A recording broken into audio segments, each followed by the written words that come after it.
Sa ngalan ng Ama at ng Anak at ng Espiritu Santo. Amen. Ang pagpapala at kapayapaan mula sa Diyos na Ama natin at sa Panginoong Hesukristo naway sumainyo. At sumaiyo rin. Mga kapatid, tinipon tayo bilang kaanib na angkan ng Diyos, kaya dumulog tayo sa maawain Panginoong nagpapatawad ng lubos. Sinugong tagapagpagaling sa mga nagsisisi, Panginoon, kaawaan mo kami. Panginoon, kaawaan mo kami. Dumating na tagapag-anyayang mga makasalanan ay magsisi, Kristo, kaawaan mo kami. Kristo, kaawaan mo kami. Nakaluklok ka sa kanan ng Diyos Ama para ipamagitan kami. Panginoon, kaawaan mo kami. Panginoon, kaawaan mo kami. Kaawaan tayo ng makapangyarihang Diyos, patawarin tayo sa ating mga kasalanan, at patnubayan tayo sa buhay na walang hanggan. Amen. Manalangin tayo. Ama naming makapangyarihan, lingid sa aming paningin ang mga inihanda mo para sa mga nagmamahal sa iyo. Padaluyan mo sa amin ang agos ng iyong pag-ibig upang sa pagmamahal namin sa iyo ng higit, makamtan namin ang iyong mga pangakong di malirip na hindi pa sumasagi sa isip namin o panaginip. Iniluluhog namin ito sa pamagitan ni Jesucristo kasama ng Espiritu Santo magpasawalang hanggan. Amen.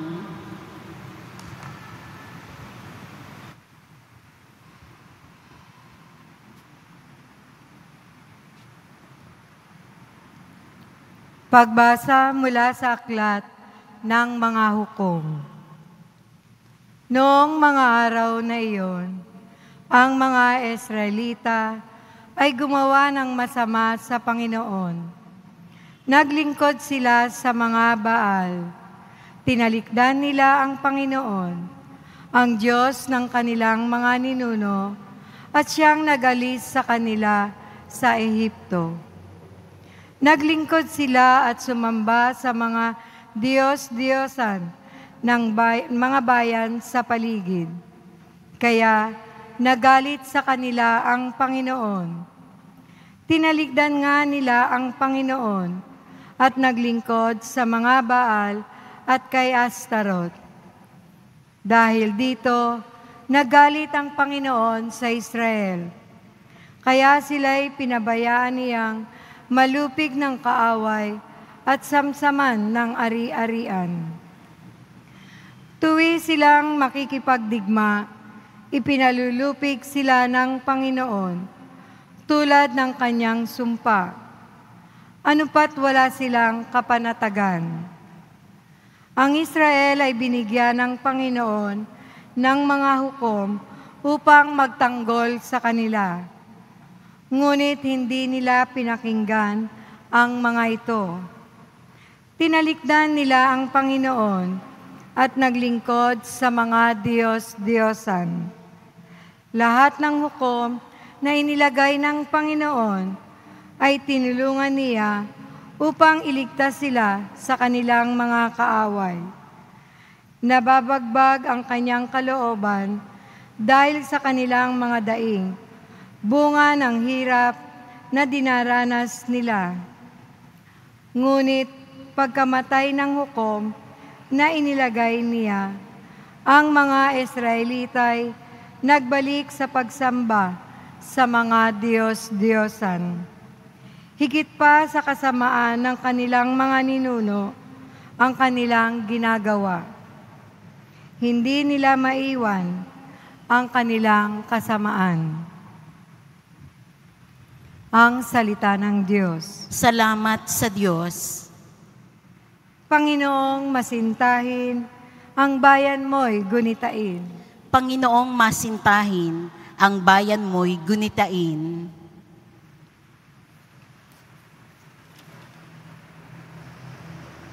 Di nila nilipol iyong mga taong naroon sa Kanaan. Bagaman at ito'y iniutos ng Diyos na dapat gampanan. Sa halip na sundin ang utos ng Diyos, bagkus nakisama, at maling gawain ng mga pagano ang sinusunod nila. Panginoong masintahin, ang bayan mo'y gunitain. Ang Diyos-Diyosan ang sinamba nila at pinaglingkuran. Sa ginawang ito, sila ang nagkamit ng kaparusahan. Pati anak nilang babae at lalaki, inihaing lubos. Sa Diyos-Diyosang ang mga batang ito'y dinalang handog. Panginoong masintahin, ang bayan mo'y gunitain. Ang sarili nila yaong nadungisan sa gayong ginawa. Sa Panginoong Diyos, sila ay nagtaksil at pawang sumama. Itong Panginooy nagpupuyos ang galit sa mga hinirang.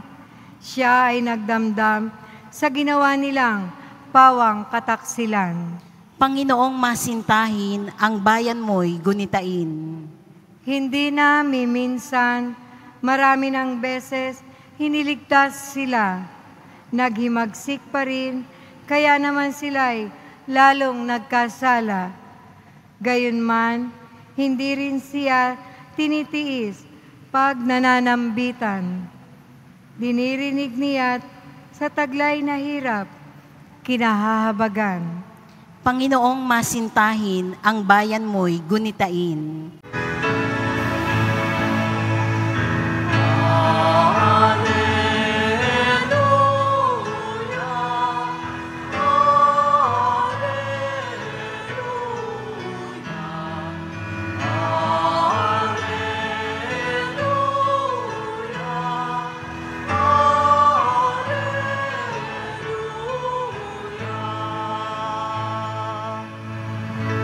Sa daigdig ay laganap,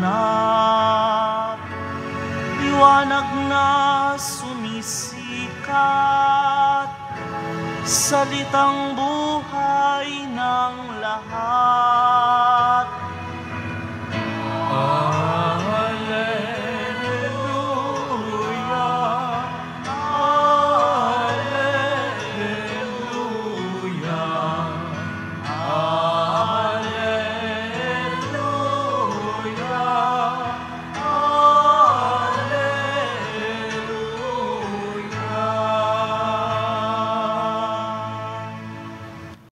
Sumainyo ang Panginoon. At sumaiyo rin. Ang mabuting balita ng Panginoon ayon kay San Mateo. Papuri sa iyo, Panginoon.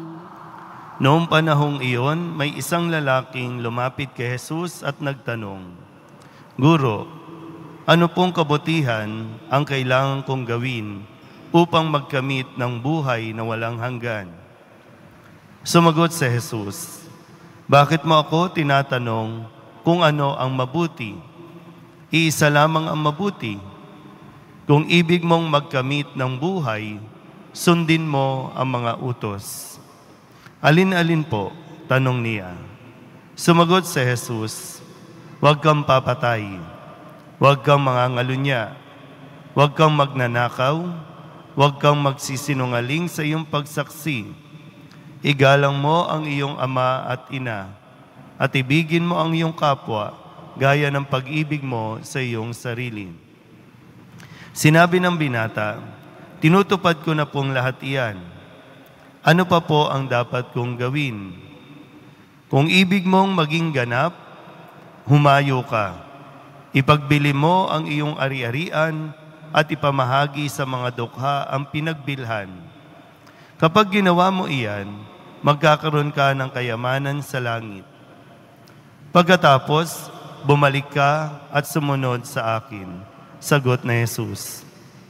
Pagkarinig nito, malungkot na umalis ang binata sapagkat siya'y napakayaman.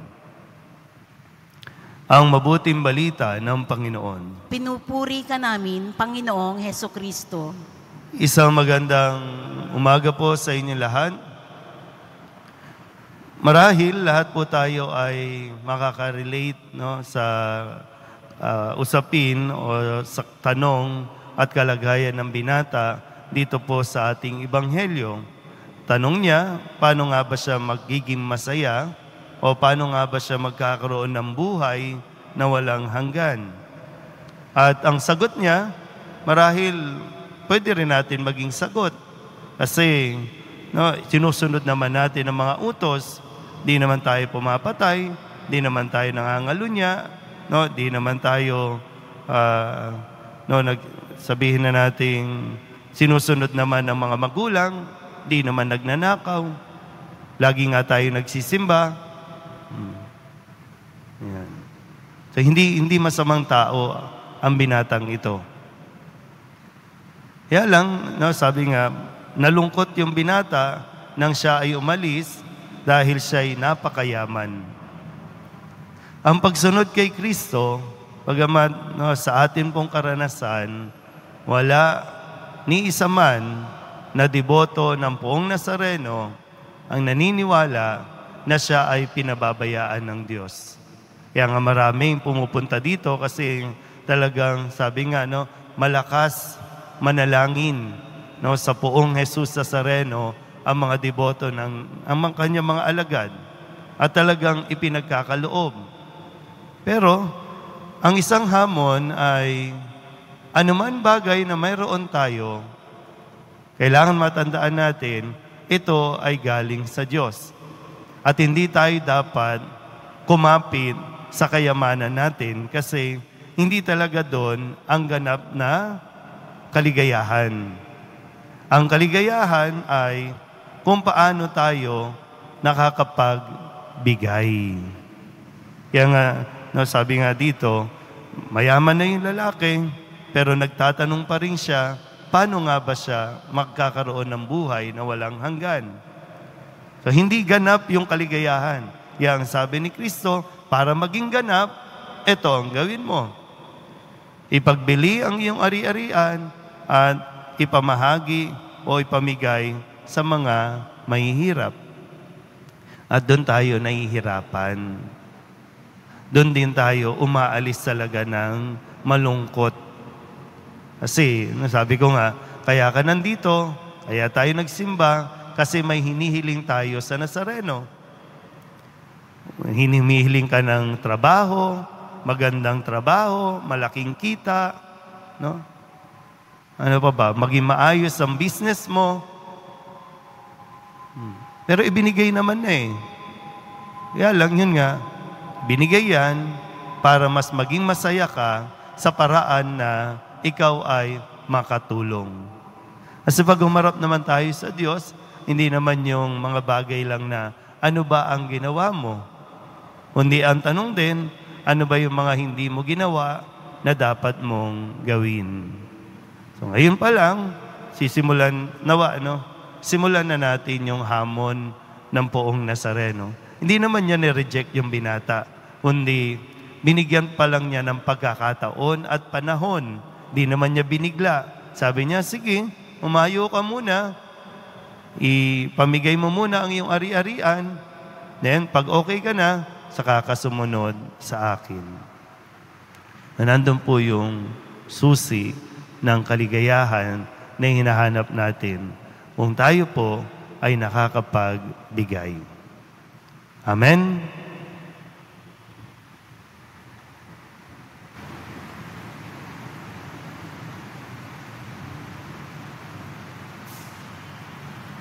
Minamahal ko mga kapatid, manalangin tayo upang si Kristong Guro ay makilala ng mga taong naghahanap ng buhay na walang hanggan. Ang ating pong itutugon, ikaw ang pamana sa amin, O Panginoon. Ikaw ang pamana sa amin, O Panginoon. Upang ang mga hasyendero ay magkamit ng kayamanan sa langit bilang kapalit ng lupang ibinibigay nila sa mga magsasaka. Manalangin tayo. Ikaw ang pamana sa amin, O Panginoon. Upang ang mga kabataan ay umunlad araw-araw sa karunungang tinanggap nila sa loob ng tahanan at paaralan. Manalangin tayo. Ikaw ang pamana sa amin, O Panginoon.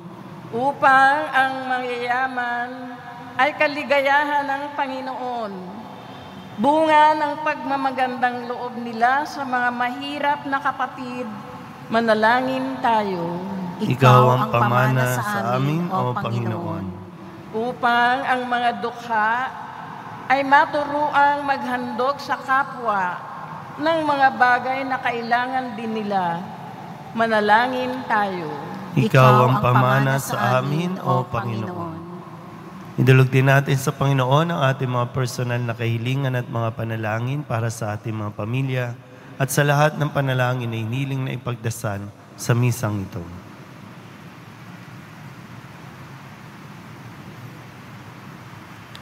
Ang lahat ng ito inihiling namin sa ngalan ni Kristo, ang aming Panginoon. Amen.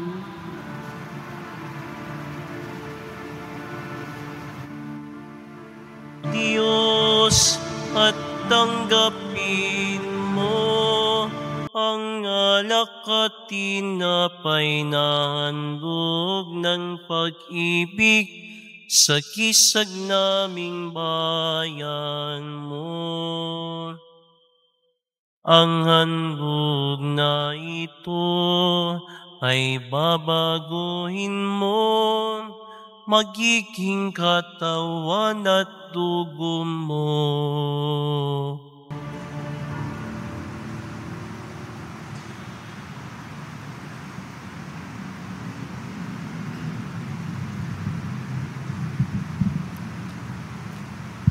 Manalangin kayo mga kapatid upang paghahain natin ay kalugdan ng Diyos Amang makapangyarihan. Tanggapin nawa ng Panginoon itong paghahain sa iyong mga kamay, sa kapurihan niya at karangalan sa ating kapakinabangan at sa buong sambayanan niyang banal. Ama naming lumikha, tanggapin mo ang mga alay upang maganap ang pagpapalitan ng iyong kaloob at ng aming handog sa aming paghahain na iyon na ring ibinigay para kami maging marapat na iyong paunlakan sa pamamagitan ni Jesucristo kasama ng Espiritu Santo magpasawalang hanggan. Amen. Sumainyo ang Panginoon. At sumayo rin. Itaas sa Diyos ang inyong puso at diwa. Itinaas na namin sa Panginoon. Pasalamatan natin ang Panginoong ating Diyos. Marapat na siya ay pasalamatan. Ama naming makapangyarihan, tunay nga marapat na ikaw ay aming pasalamatan. Sa iyong paglingap at kagandahang loob, ang tao'y nilikha mo at pinangangasiwa sa sansinukob. Sa hangad mong siya'y iwastong lubos, siya'y pinagdusa mo sa kanyang pagtalikod. Sa iyong paggiliw, iyong ipinahintulot na makabalik siya sa pamamagitan ng Kristo Jesus. Kaya kaysa ng mga anghel na nagsisiawit ng papuri sa iyo, nang walang humpay sa kalangitan, kami nagbubunyi sa iyong kadakilaan.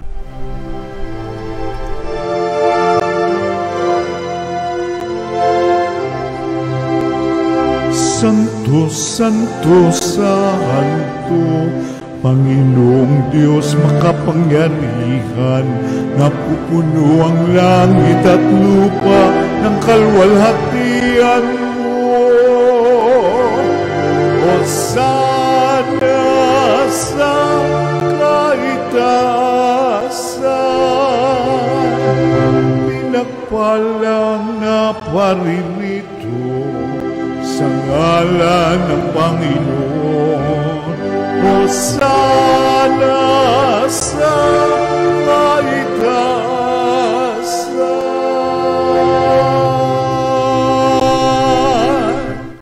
Ama naming banal, ikaw ang bukal ng tanang kabanalan.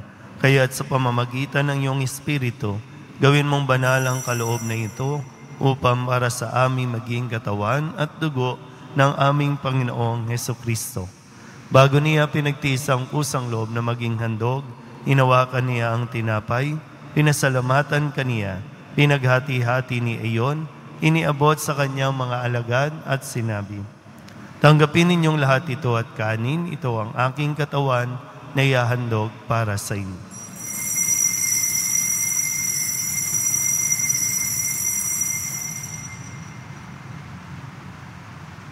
Gayun din naman nung matapos ang hapunan, hinawakan niya ang kalis, muli kaniyang pinasalamatan. Iniabot niya ang kalis sa kanyang mga alagad at sinabi, "Tanggapin ninyong lahat ito at inumin. Ito ang kalis ng aking dugo ng bago at walang hanggang tipan. Ang aking dugo na ibubuhos para sa inyo at para sa lahat sa pagpapatawad ng mga kasalanan. Gawin ninyo ito sa pag-alaala sa akin."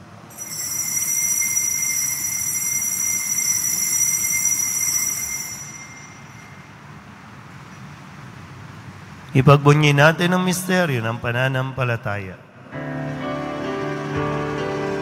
Aming ipinahayag na namatay ang iyong anak, nabuhay bilang Mesiyas at magbabalik sa wakas para mayagsala. Ama, ginagawa namin ngayon ang pag-alaala sa pagkamatay at muling pagkabuhay ng iyong anak. Kaya tiniaalay namin sa iyo ang tinapay na nagbibigay buhay at ang kalis na nagkakaloob ng kaligtasan. Kami nagpapasalamat dahil kami iyong minarapat na tumayo sa harap mo para maglingkod sa iyo. Isinasamo namin kami magsasalo-salo sa katawan at dugo ni Kristo ay mabuklod sa pagkakaisa sa pamamagitan ng Espiritu Santo. Ama, lingapin mo ang iyong simbahang laganap sa buong daigdig. Huspusin mo kami sa pag-ibig kay San Leon na aming Papa at ni Jose na aming Obispo at ng Tanang Kaparian. Alalahanin mo rin ang mga kapatid naming nahimlay na may pag-asang sila'y muling mabubuhay, gayon din ang lahat ng mga pumanaw. Kawaan mo sila at patuloyin sa iyong kaliwanagan. Kawaan mo at pagindapating kaming lahat na makasalo sa iyong buhay na walang wakas. Kaysa ng mahal na Birheng Maria na ina ng Diyos, ng kabiyak ng puso niyang sa San Jose, kaysa ng mga apostol at ng lahat ng mga banal na namuhay dito sa daigdig na kalugod-lugod sa iyo, may pagdiwang nawa namin ang pagpupuri sa ikararangal mo sa pamamagitan ng iyong anak na aming Panginoong Hesukristo. Sa pamamagitan ni Kristo, kasama niya at sa Kanya, ang lahat ng parangal at papuri ay sa iyo, Diyos amang makapangyarihan, kasama ng Espiritu Santo, magpasawalang hanggan. Amen, amen, amen, amen, amen, amen, amen, amen. Buong kababaang loob tayong tumawag sa ating Panginoon ang Ama namin.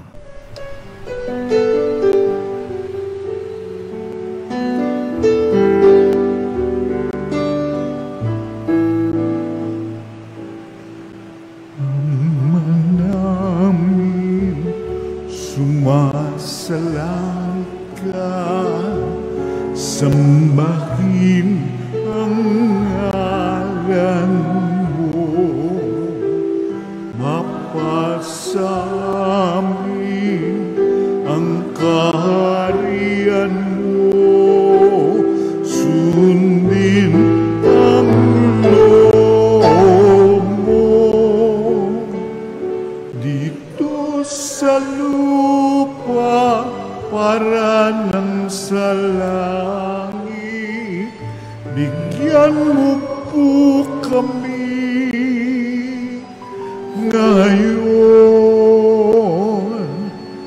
ng aming kakanin sa araw-araw at patawarin mo kami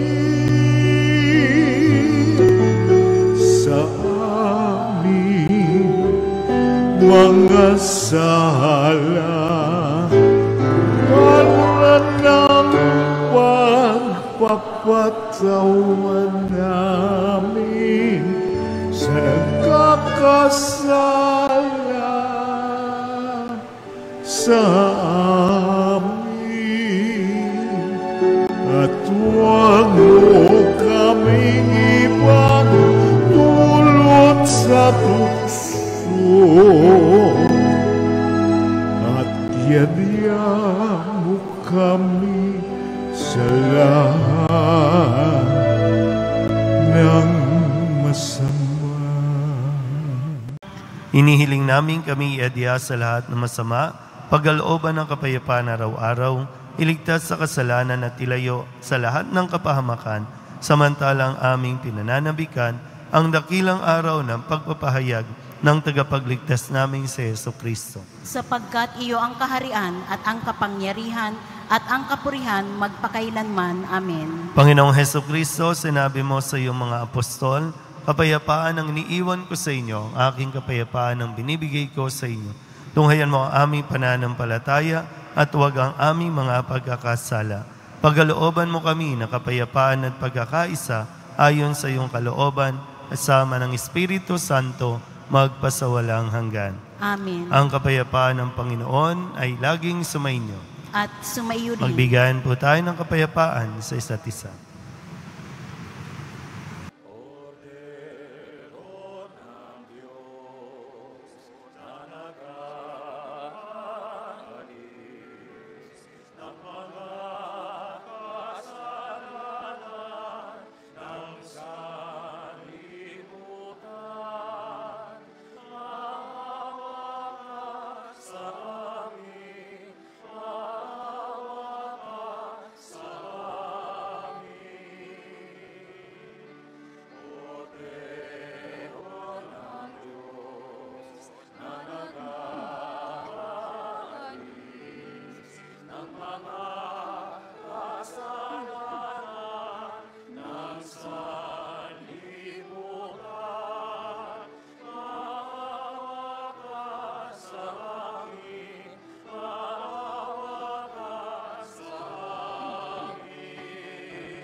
Ito ang kordero ng Diyos.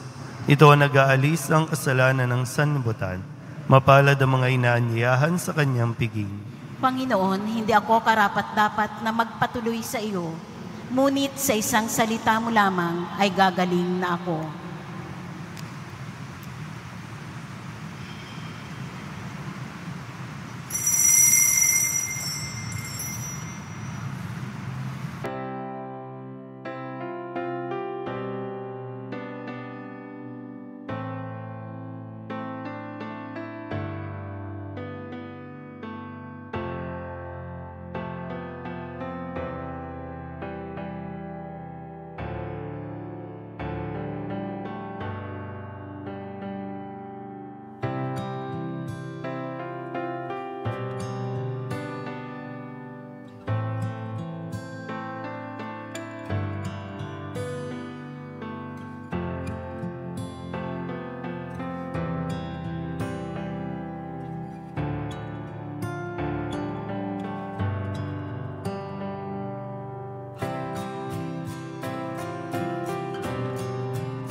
Manalangin tayo.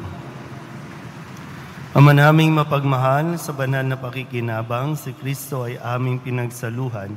Hinihiling namin kami maging katulad niya sa langit, pakundangan sa kanyang pagiging aming kaparis bilang tagapamagitan kasama ng Espiritu Santo, magpasawalang hanggan. Amen. Sumainyo ang Panginoon. At sumayo rin. Manalangin tayo para sa pagbabasbas. Mahal na po ang Jesus Nazareno, inihayag mo sa pamamagitan ng krus ang walang maliw na pag-ibig ng Diyos sa sangkatauhan.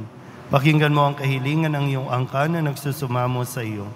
Makamtanawa nila ang iyong katugunan at tanggapin ang kasagutan na may utang na loob na tinatanaw. Maswasan din po ninyo mga dala-dala nila, mga imahin at dasalan at lahat ng mga may karamdaman. Sa pamamagitan ng bendisyon na ito na may maalala nila ang mga pangako nila noon sa binyag, na ikaw ang kanilang ibigin at paglilingkuran bilang Panginoon magpasawalang hanggan. Amen. At pagpalain kayo ng makapangyarihang Diyos, Ama at Anak, at Espiritu Santo. Amen. Tapos sa banal na misa, humayo tayong mapayapa. Salamat sa Diyos. Magandang umaga po. Nuestro Padre Jesus Nazareno, sinasamba ka namin, pinipintungo ka namin, aral mo ang aming buhay at kaligtasan. Nuestro Padre Jesus Nazareno, iligtas mo kami sa kasalanan. Ang krus mong kinamatayan ay sagisag ng aming kaligtasan. Nuestro Padre Jesus Nazareno, dinarangal ka na amin. Nuestro Padre Jesus Nazareno, nilulwalhati ka namin. Nuestro Padre Jesus Nazareno, dinarangal ka na amin. Nuestro Padre Jesus Nazareno, nilulwalhati